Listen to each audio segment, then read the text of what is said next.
Hello, this is Judy. Welcome to the Liberated Multitasker.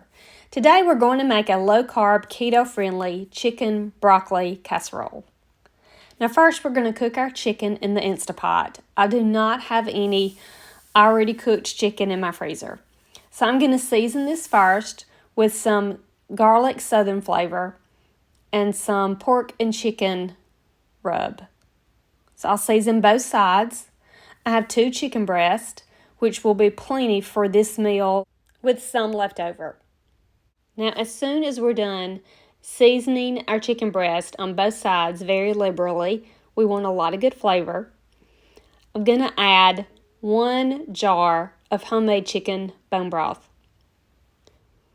I love having homemade chicken bone broth in my pantry. So if you've never made it, it's super easy. I encourage you to give it a try. Now I'm going to add this to the bottom of the pan, one to help it not stick, but also to help keep the chicken breast moist. So I'm going to lay this in the bottom of my pan. And now we're going to add about 3 pats of butter. This also adds great flavor and helps keep it moist. I'm going to put my lid on and lock it in place. We're going to cook it on high pressure for about 10 minutes. It's really that easy. Now while that's cooking, I'm going to go ahead and chop up my broccoli. I was able to harvest about 6 heads of broccoli from my garden about a week ago, and so I need to get some of this used up. So I'm going to need 4 cups of chopped broccoli. I'm using only the florets. I've washed them, getting them in smaller bite-sized pieces.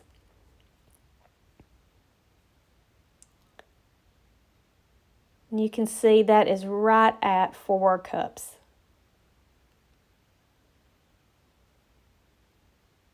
Now I'm not going to put them on to boil or steam them on the stovetop. I'm actually going to steam them in the microwave. And I like using these Ziploc zip and steam bags. It gives you the instructions on the back of the bag depending on the vegetable that you're steaming. So I'm going to have a full bag of broccoli. I'm going to add about a tablespoon of water, and I'm going to add just a little bit of garlic and a little bit of Joe Daddy's. I'm going to zip it up and I'm going to steam this broccoli in this bag for about 3 minutes. Now we're going to preheat our oven to 375 degrees, and I'm going to spray my casserole dish with some non-stick spray. I'm using avocado oil. And while my broccoli is steaming, I'm going to go ahead and chop up this chicken. Now, when I got it out of the Instapot, I did check with the meat thermometer and made sure the internal temperature was 165 degrees. So I'm just going to cube this up into bite-sized pieces. This is going to give me 4 cups of chicken. This recipe only calls for 1.5 cups. I'm going to add about 2 cups of chicken to this casserole dish. I will save the rest of it for a salad or a quesadilla, which is perfect for a quick and easy lunch.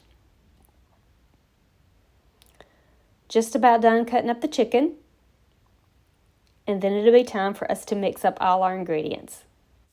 The Instapot is great to go ahead and cook chicken breast or chicken thighs in next to no time at all.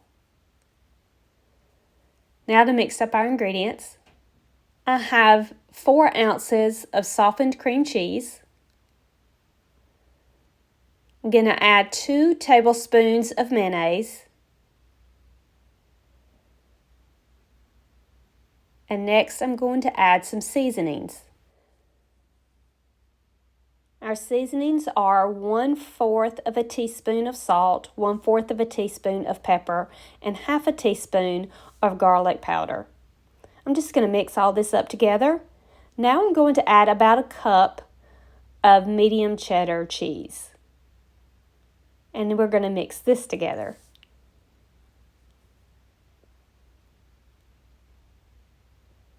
This really comes together really quickly. Now, this is my 4 cups of chicken, and I'm going to add about half of this. So I'm going to add about 2 cups. Give this a mix. And next, we're going to add our cooked broccoli.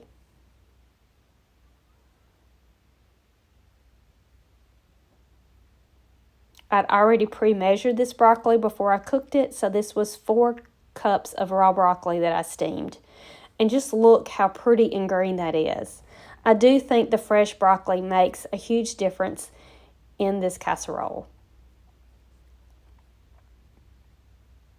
Now once we have all this good mix, we're going to dump it into our casserole dish and spread it out. Now it's a pretty thin casserole,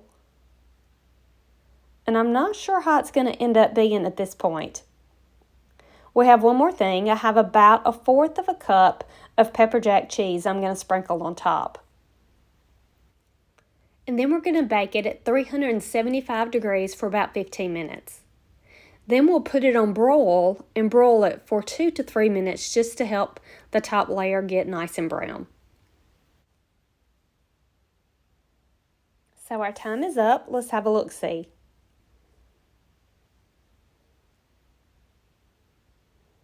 That looks really nice. This ends up being enough for me and my husband for one meal and for me lunch for 2 different days.